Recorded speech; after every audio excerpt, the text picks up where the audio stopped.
Hello friends, welcome back to the channel. The 7-star Tera raid for Garchomp is now live in Pokemon Scarlet and Violet. In today's video, we'll cover all of the details as well as the best build to solo this with in your game. Garchomp is running for its first time out from the 23rd until the 25th of May and will return for a second time out on the 30th of May, running through till the 1st of June. Second time out, it will be appearing with those 5-star Blissey Tera raids, giving you a good opportunity to farm for those Tera shards and other high-cost items. Now, to access this event, make sure that you are connected to the internet, open your menu, and then come into Poke Portal. From here, come down into Mystery Gifts, and then hit that Check Poke Portal News option. This will connect you with the servers, update all of your dens in Paldea, so you'll be able to locate that 7-star ground type Tera raid on your map.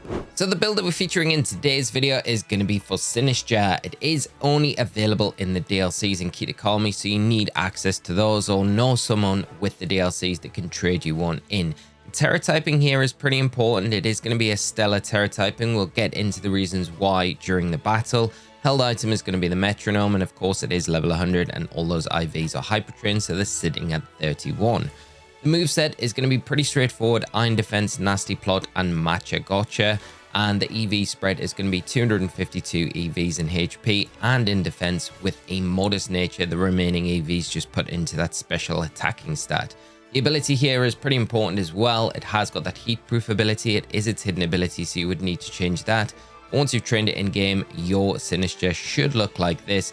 The build will be down in the description below as well if you want to take a closer look at the details after the video. So when you first come into the raid against the 7-star Garchomp, turn 1, it's going to drop a breaking swipe onto all the targets on our side of the field and reduce that attack stat. Not going to really matter too much to us because we're hitting on this special attacking side of the spectrum. And you don't need any specific partnering Pokemon to execute this plan, this strategy. If you've got an Intimidate user, it is definitely going to help out, but it's not necessary for you to run through this Garchomp pretty easily. Turn 1, we're going to lock in with an Iron Defense. First off, just boosting our defense stats so we can take the attacks from the Garchomp a little bit easier and have a bit of an easier time setting up to get started in this raid. You don't necessarily need to worry about anything other than Earthquake as well, because what the AI is going to do is lock in with that Earthquake as the most optimal option against the Sinistcha, because the Poison Jab, it's going to be hitting for neutral damage because of our Ghost typing, and also the Fire Fang going to be resisted slightly because of our Heatproof ability, so it puts the Garchomp off going for those more optimal moves. Now 90% of the raid timer, we are going to see that shield go up, but don't let that bother you.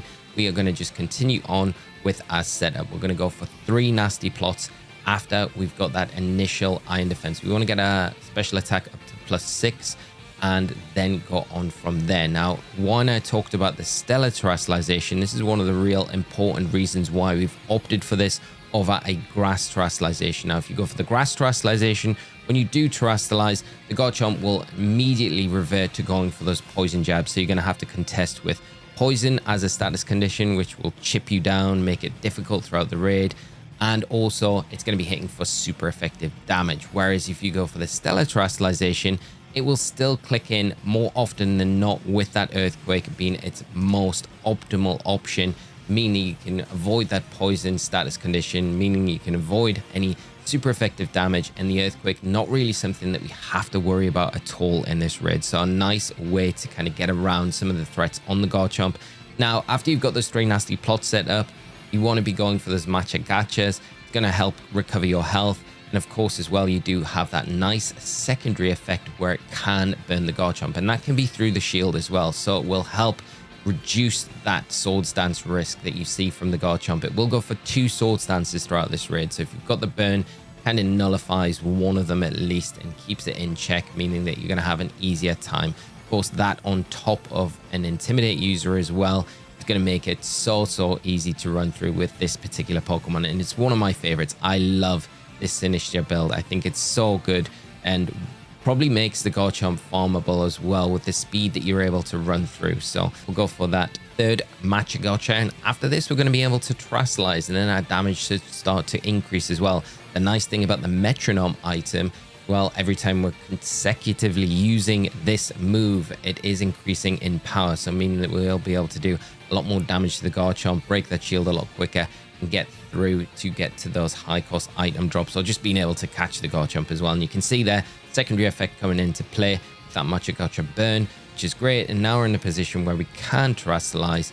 We'll go for that stellar terastallization, and we'll click in and continue with that Matcha Gotcha, because the next stage of the raid that we're looking for really is when the Garchomp nullifies stats and abilities on our side of the field. So it'll remove that iron defense and all those nasty plots that we've set up. We're going to basically just repeat the process where we set another iron defense up, go for those 3 nasty plots once again, and then finish off the raid. But you'll be able to have a look at some of the damage we'll be able to do with these Matcha Gotchas. And we've been pretty unlucky here with these critical hits coming out from the Garchomp. But aside from that, I think it's a good example to show that even if you do get some bad RNG through this raid, it's not really going to be something that you have to worry about. You're still going to be able to execute this strategy, and what makes it pretty much one of the most consistent ways to run through the Garchomp, and where you're not having to worry about doing certain things in a set way or a certain turn. You're going to be able to just run through it pretty consistently, pretty easily, and farm for those high cost items if that's what you're looking for. It's a really good event for any of those Herba Mysticas, any of those good high cost items that you can sell just for money farming and things like that. Once that shield is broken, of course, we are looking at that notification popping up around 60% of the Garchomp's health. Now it's just above that now, so it means that we are going to be able to get an additional Matcha Gotcha off, and this damage here without the shield now should be pretty significant and put it into a range where we're going to be able to close this raid up pretty quickly. And you can see, you might think that that was a critical hit, but definitely not. You can see doing some considerable damage here. Now it does nullify the stats and abilities on our side of the field, and all we do is go for that iron defense again. Just lock in with that one. You can probably get away with not going for the iron defense here. Of course, it is going to go for the Fire Fang, because for this turn only we don't have that Heatproof ability, so that is the most optimal option for the Garchomp to lock in with. Then we need to go for those 3 nasty plots, and you could probably go for 2 here, to be honest, if you want to save some time. I just like going for the 3 because it's maximizing our damage. The Garchomp going to revert to go for those earthquakes, and there have been a few times where I have seen it lock in with those poison jabs. If you're low health and you feel like you just want to recover some health at this stage of the raid, you don't want to get knocked out. That's one of the things that you want to try and avoid in this raid, getting knocked out. When you are terastallized, just go for that Matcha Gotcha. Be aware though that it can miss. It hasn't got 100% accuracy, and it can be a little bit of one of those dicey moments where it can put you in a bit of a precarious position. But just go for the Matcha Gotcha. If you are low health like we are, weave in those nasty plots around it.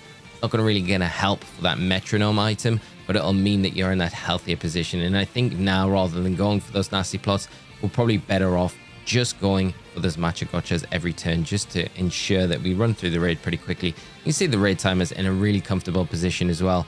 I'd say it's one of the fastest ways to run through this raid, and it can be faster depending on partnering Pokemon, of course, as well. If you've got Intimidators, if you've got an Arboliva to kind of boost the damage of these grass type attacks, this Matcha Gotcha with just that 1 nasty plot should be enough here.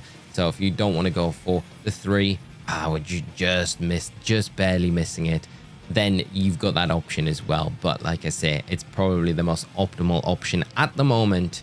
The only drawback is it's only available in the DLCs, which is one of those things where I like to provide a build that is available in the base game, so it's accessible to everyone, because the DLCs aren't something that everyone has. But if you know someone and you don't have the DLCs that has got them, I can trade you one of these Pokemon, and it's going to be a huge time saver while this event is running, especially if you are wanting to farm those high cost items.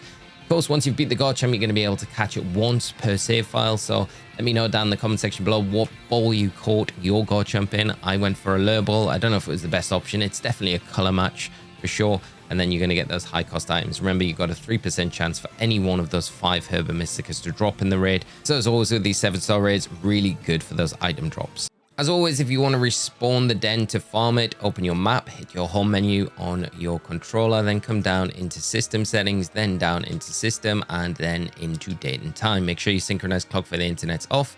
Click into date and time, just toggle through these options, hit OK, and then come back into the game, and all your dens will respawn.